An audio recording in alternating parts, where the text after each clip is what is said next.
Assalamualaikum warahmatullahi wabarakatuh. Perkenalkan, nama saya Cindy Barudinmor dari kelas MBS 5I. NIM saya 12405183439. Saya di sini akan menjelaskan tentang perencanaan karir. Perencanaan adalah proses mendefinisikan tujuan organisasi, membuat strategi untuk mencapai tujuan itu, dan mengembangkan rencana aktivitas kerja organisasi. Karir adalah urutan posisi yang terkait dengan pekerjaan yang diduduki seseorang sepanjang hidupnya.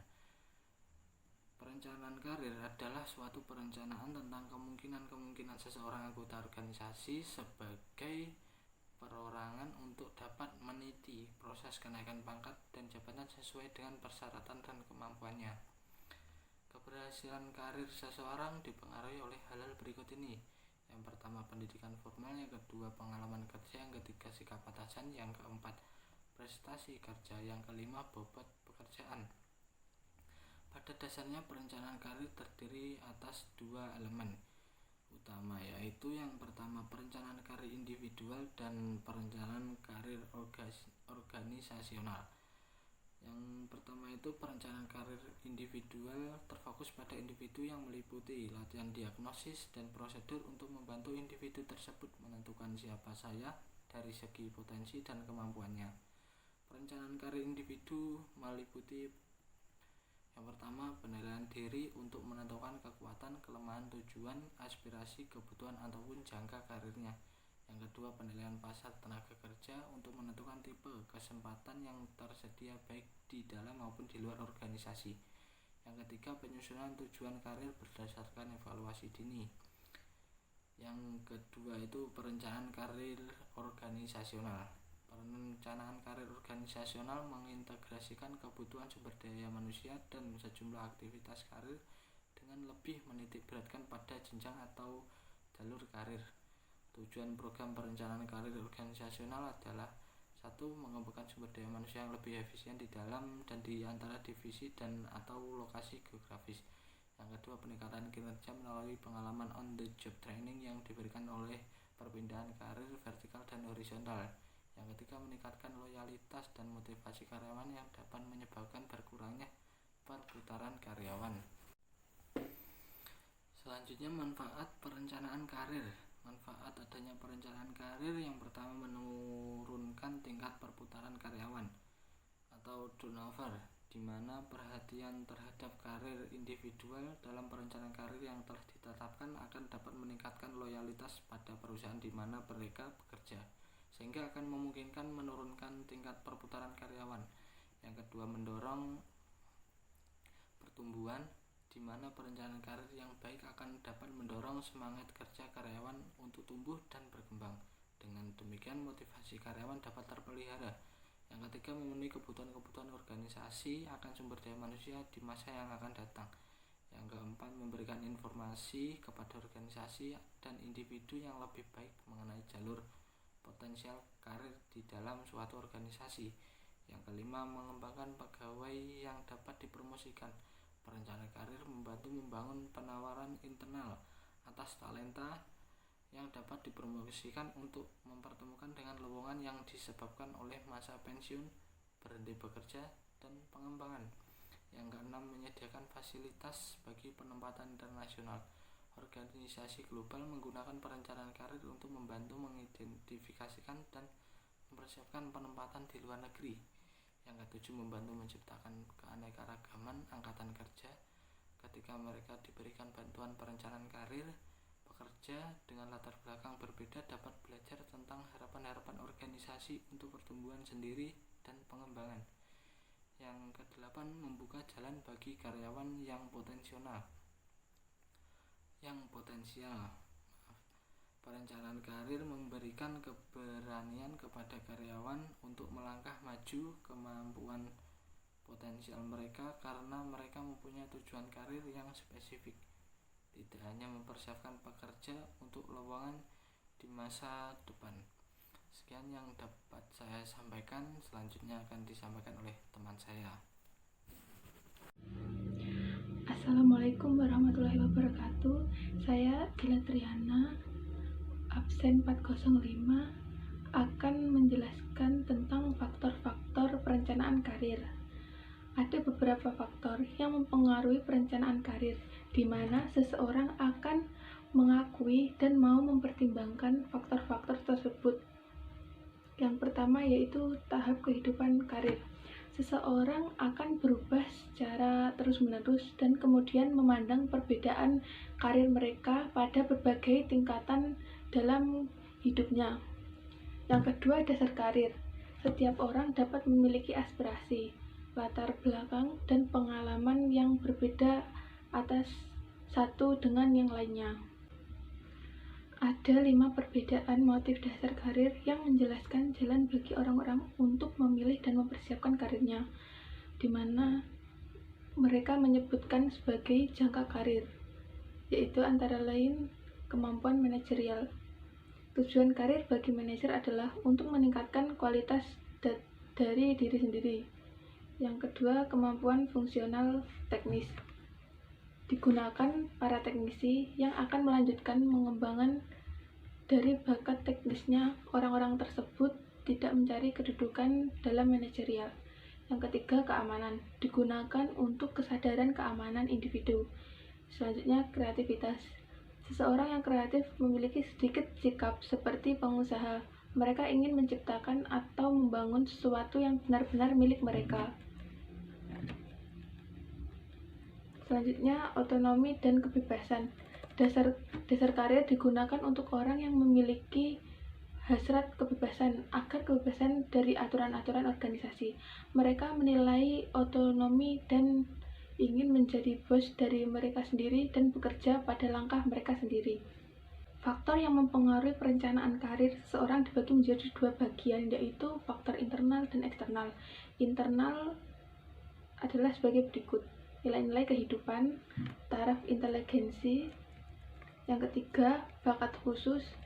Yang keempat, minat, sifat, pengetahuan, dan yang terakhir yaitu keadilan jasmani.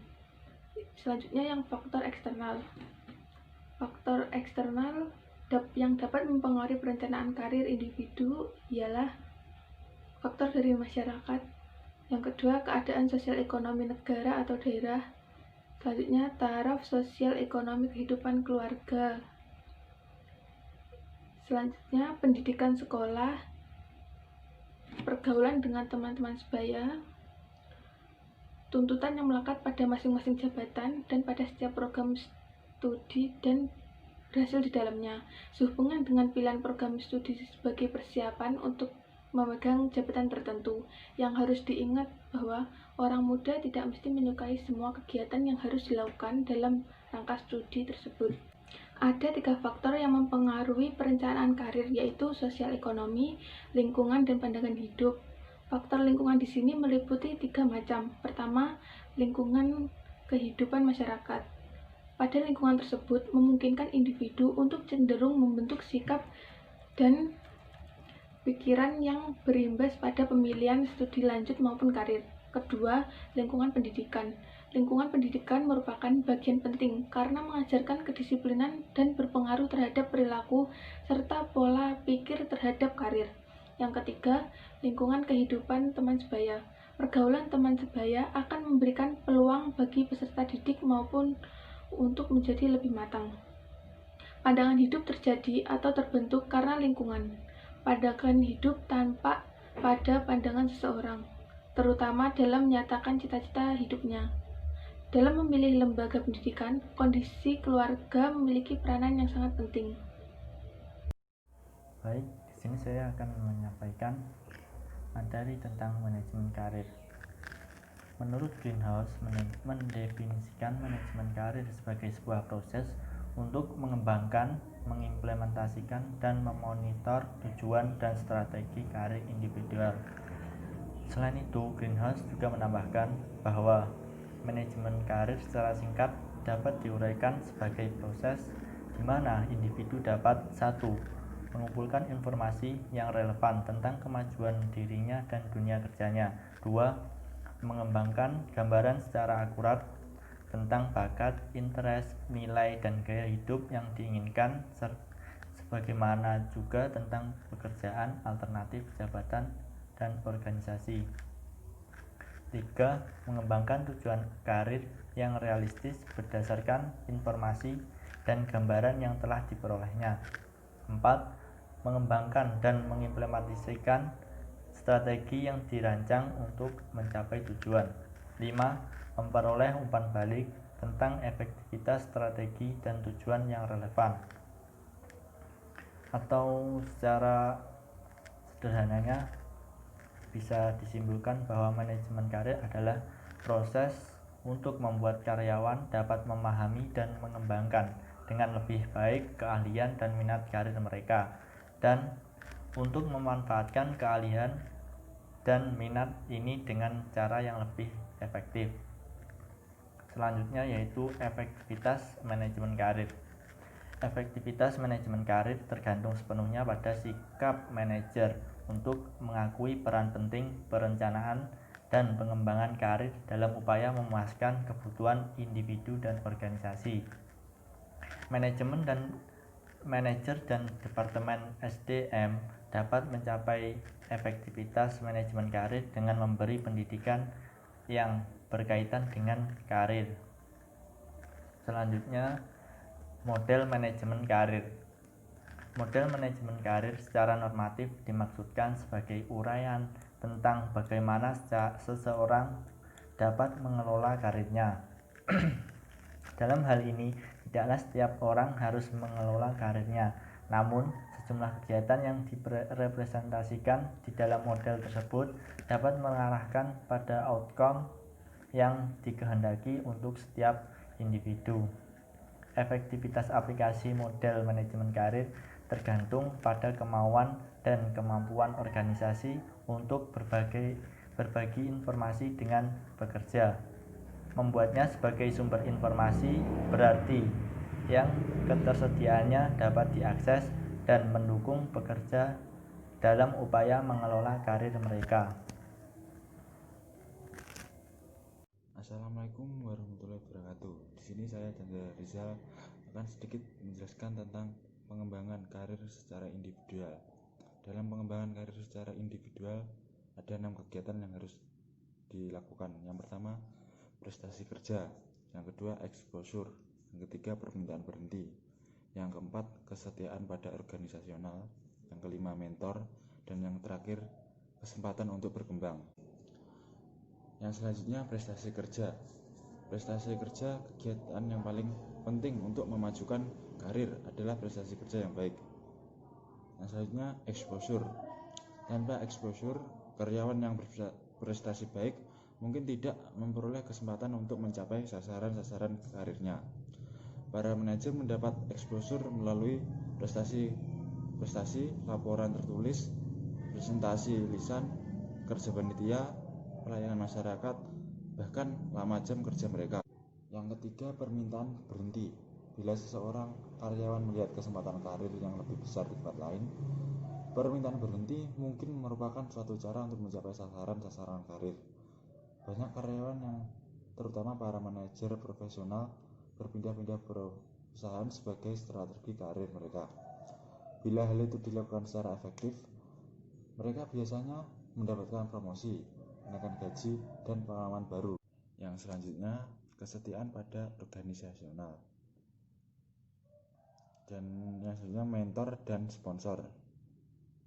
Seorang mentor adalah orang yang menawarkan bimbingan karir informal. Karyawan atau mentor dalam banyak perusahaan menyadari bahwa hubungan di antara mereka ada dan berguna bagi pengembangan karir. Bila mentor dapat menominasi karyawan untuk kegiatan-kegiatan pengembangan karir seperti program-program latihan, transfer, atau promosi, maka dia sponsor. Seorang sponsor adalah orang dalam organisasi yang dapat menciptakan kesempatan-kesempatan pengembangan karir bagi orang lain. Yang selanjutnya, kesempatan untuk berkembang. Bila karyawan meningkatkan kemampuan, misal melalui program latihan, pengambilan kursus-kursus, atau penambahan gelar, maka berarti mereka memanfaatkan kesempatan untuk tumbuh. Dan yang kedua, pengembangan karir secara organisasional. Pengembangan karir seharusnya memang tidak tergantung pada usaha-usaha individual saja. Sebab hal itu kadangkala tidak sesuai dengan kepentingan organisasi.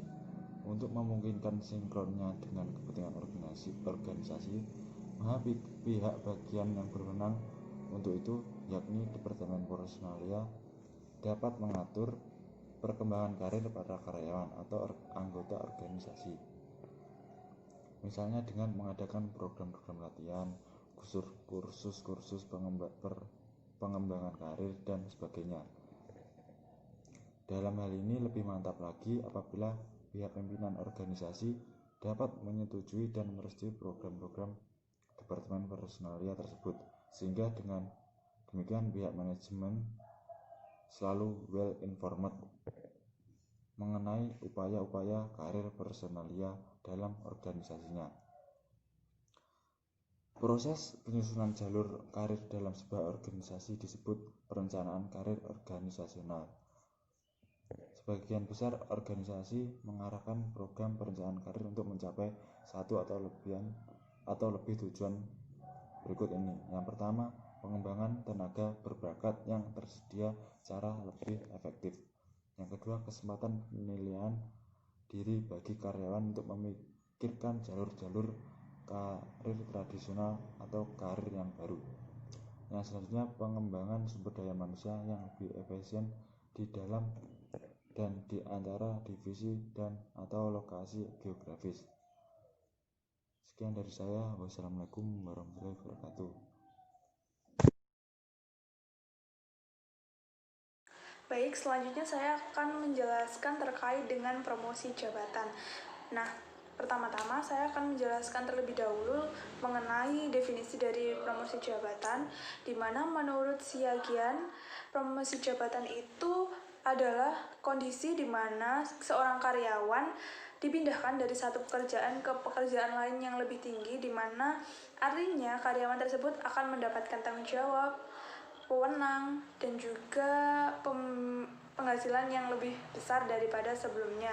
Nah, promosi jabatan ini diberikan sebagai penghargaan atau hadiah atau reward bagi karyawan yang memang layak dan juga karyawan yang memiliki usaha maksimal untuk memajukan perusahaan serta memiliki prestasi di masa lampau bagi perusahaan atau di perusahaan itu.